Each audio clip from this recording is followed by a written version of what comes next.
it's Martin here from Electronics.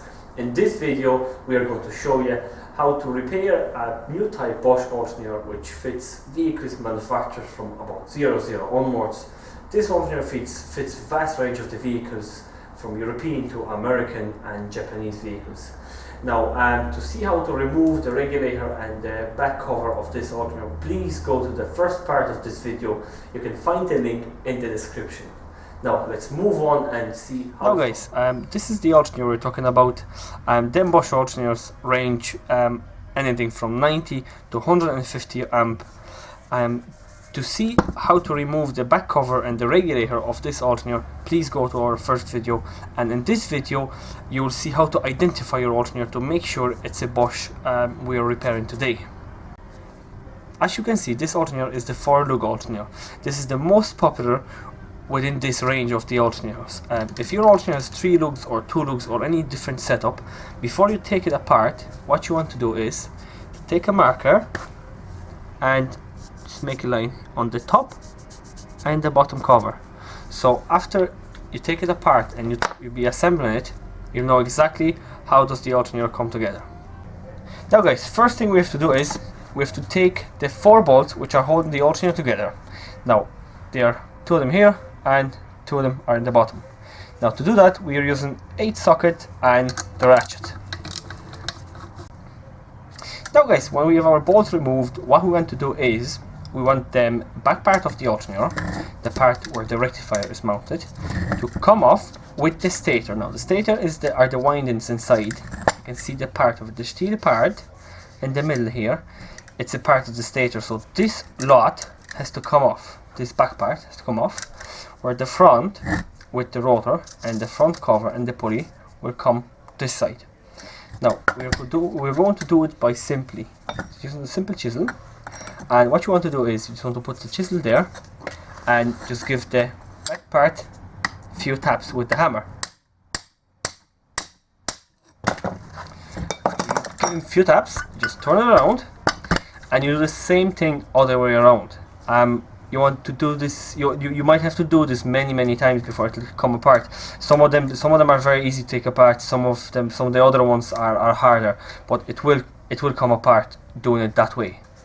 Now guys, we have our alternator taken apart. As you see, it comes apart very easily. That's the back part with the rectifier and with the stator. Now, when you're handling this part, be careful that you don't put the stator against some hard steel surface, because the windings can get damaged. Just put in a timber or some piece of cloth there. Now, what we want to do now is we want to remove the bearing, which is here, and we're going to change the slip ring as well.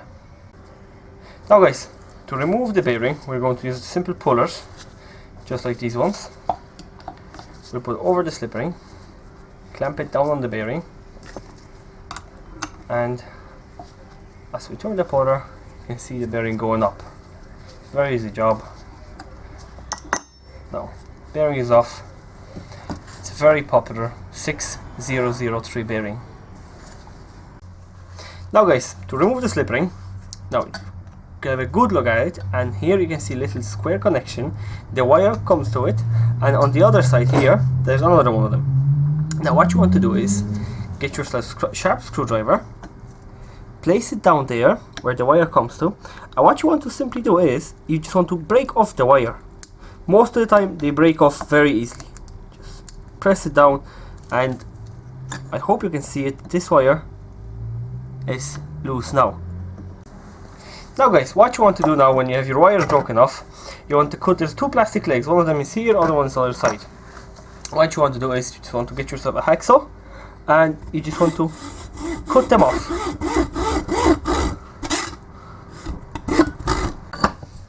Now guys, when we have our 2 legs cut off, the one plastic one we see run along here and the one on the other side, when both them are cut off, slit with the hacksaw,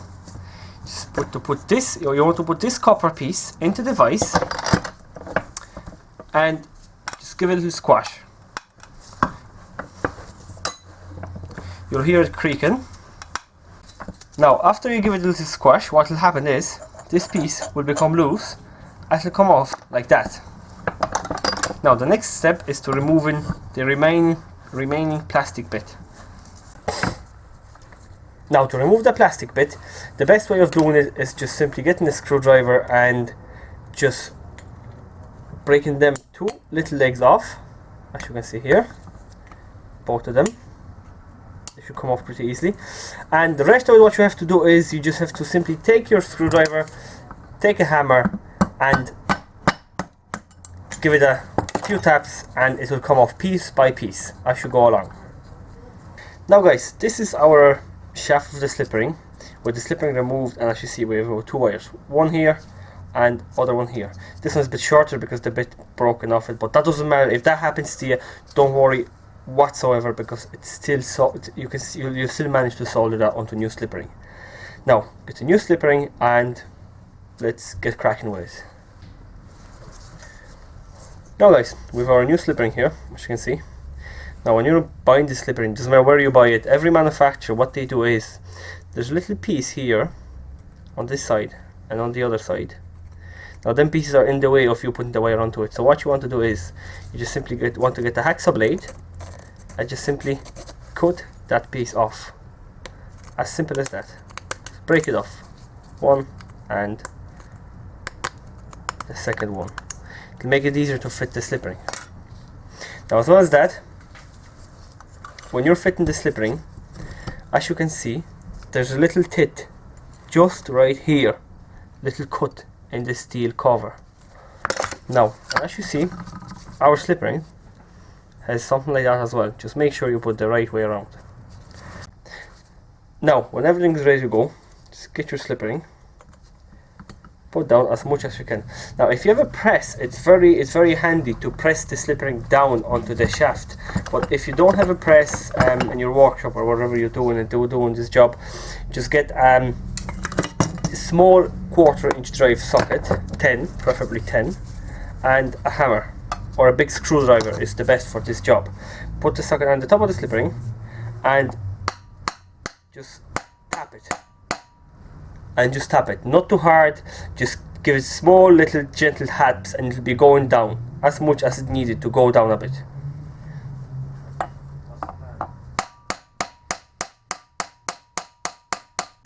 Now we have our slip ring tapped down. Tap it until it rests at the bottom of the rotor. Now just when you're tapping the slip ring down, make sure the wires will come out by the sides there. And now we can solder our slip ring. Now guys, when everything is in place, we want to solder our slip rings.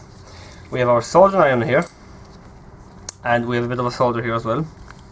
Now, just put your soldering iron down to this big connection. Let it heat up a bit, and then give it a little touch up of the solder until you see the solder sticking onto the copper connection. Now as you can see, this is pretty well done and it's ready to go. Now all what you have to do now is you just have to solder the one on the other side. Now guys, our slip ring is soldered and we are ready to put our bearing onto the shaft there. Now it's, as I said, it's 6003 bearing, that's what fits it. Now to fit that bearing into it, we use a long 17 socket. Now before you do that, just make sure the socket drops down deep enough onto the slip ring. Now take our bearing, shove it down, put our socket over it, and what you want to do is you want to give it a tap and lift it a bit. Tap, lift it, and keep doing it until the bearing is fitted. Now guys, everything is ready. We have our other side of the alternator. And we just put it down